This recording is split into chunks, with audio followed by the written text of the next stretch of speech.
Along with the LG Watch Sport that was recently announced by LG, there was the smaller and potentially more stylish LG Watch Style, which is aptly named. I've had it for a little bit, and I think at this point it's probably okay to do a review.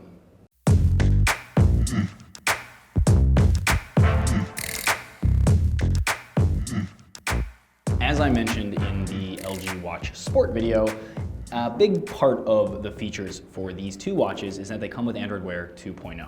The thing is though that it's already been officially announced that a lot of older devices are going to be getting an update to Android Wear 2.0, and then they'll also get a lot of those features. So just keep that in mind when you're watching this video. Don't use the majority of those features as a particular reason to get this particular watch. Unless of course you're just super impatient and don't want to wait for the update, which I kind of understand. With that said, I'm gonna go through some of my favorite Android Wear 2.0 features that are on this watch. If you watched the LG Watch Sport video already though, I'll leave a link below because it's basically the same thing. You can click that link and you'll jump through the video to after that and you can watch the rest. If you haven't seen that video though, I recommend checking it out because these are some features at least that future Android Wear watches will have, but also come right away on this watch. The entire UI, first off, has changed for the better.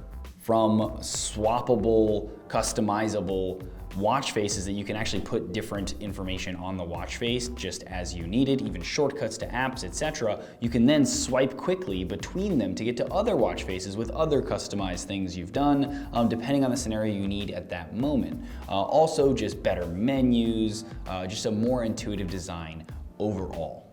My favorite features in Android Wear 2.0 so far are notifications being more robust and having a lot more actions that you can take with them based on what app is sending them, and having a keyboard on the watch. I know that sounds ridiculous, but in practice, it's actually kind of useful. You can now respond to texts, emails, etc. by swiping on a tiny keyboard that is actually pretty accurate. You can also type on it, but that is actually ridiculous. I like it because for short messages at least, I can respond without having to use voice to text and making whatever the conversation is about public to everyone around me. Also, it's fast enough that I don't feel the need to take out my phone to type that short message instead. Lastly, there is something super interesting about Android Wear 2.0, and that's that it comes with its own standalone app store. Essentially what that means is that instead of the apps being companion apps to their phone counterparts, they are actually their own self-contained apps on the watch. This allows you to limit the number of apps on the watch since you don't have to install everything that is on the phone, and developers can make apps that are specific to the watch stand out better in the watch-only store as opposed to mixed in with a plethora of regular phone apps in the Play Store. Additionally, this means that if you don't have an Android phone, for example, you can download these apps on the watch and they work independently. That means, for example, if you had an iPhone, you could still get all of these apps from this Watch Play Store.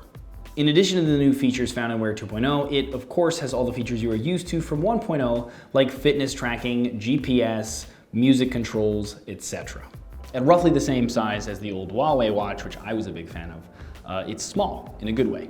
And unlike its rather bulky, in my opinion, LG Watch Sport sibling, it aims to actually look like a real watch. In fact, in the weight department, it's actually almost the opposite of the LG Watch Sport. It has to be probably the lightest watch I've ever used. The watch face has a stainless steel casing around a 1.2-inch POLED screen with 360 by 360 pixel resolution. That makes it about 0.1 inches smaller than the Watch Sport, but with a slightly higher pixel density. You can navigate the screen using touch like normal, but there is also a rotating dial on the side that allows you to scroll through menus, notifications, etc. And can also be pushed down to go to the watch face, or the home, I guess you would call it, or to open the app drawer. Also, unlike the Watch Sport, it features Android Wear's mode swappable bands and comes with one that says it's leather, but if we're honest, has a spongy quality to the band that reminds me less of cowhide and more of styrofoam. At least though, you can head to the Google store and buy some of those swappable bands should the mood strike you. Along with that, it also has 500 megabytes of RAM, the new Snapdragon Wear processor, which is a processor by Qualcomm made specifically for Android Wear, and also has 4 gigs of internal storage. The internal storage can be used to download apps from the aforementioned Play Store, but also can be used to download music from Google Play Music, installed directly on the watch, so that if you wanted to pair it to a Bluetooth headset, you could technically listen to music from the watch instead of from your phone if you wanted to, say, leave it behind. And it needs a Bluetooth headset because it has no speaker, so there will be no Dick Tracy style calling on the watch. Dick Tracy calling Hemlock Holmes, calling Hemlock Holmes. Thing is, LG probably doesn't really want you to leave your phone behind when it comes to this watch. It's missing a few features that are kind of key for that.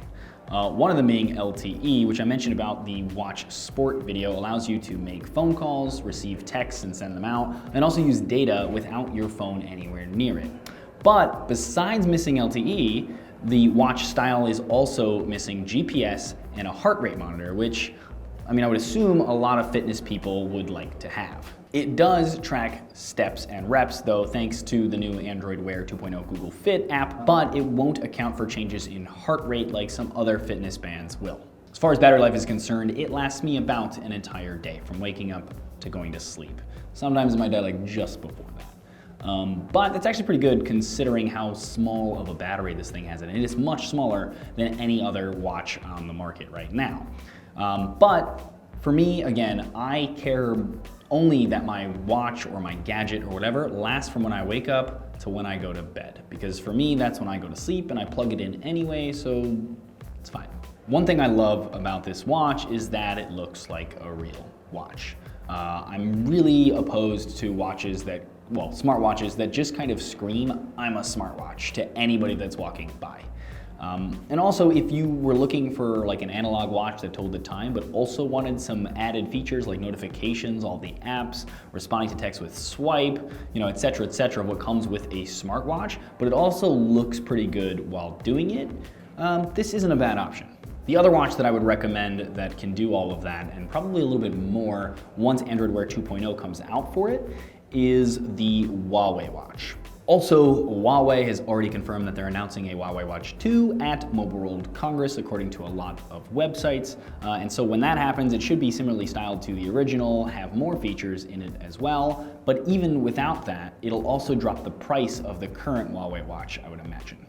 So I would at least wait until Mobile World Congress, which is right around the corner, before you decide to buy any new watches. And right now, the reason that I would maybe recommend the watch style over the Huawei watch, at least depending on what happens after Mobile World Congress, is because at the moment, it is $100 cheaper. There you guys, a quick review of the LG watch style. Let me know what you guys think of the watch and this review in the comments below. And if you like this video, please thumbs up it or share it. It is greatly appreciated. And if you want more videos like this, please check out the YouTube channel. The link should be around here somewhere. And if you like what you see there, please subscribe. As always, thanks for watching.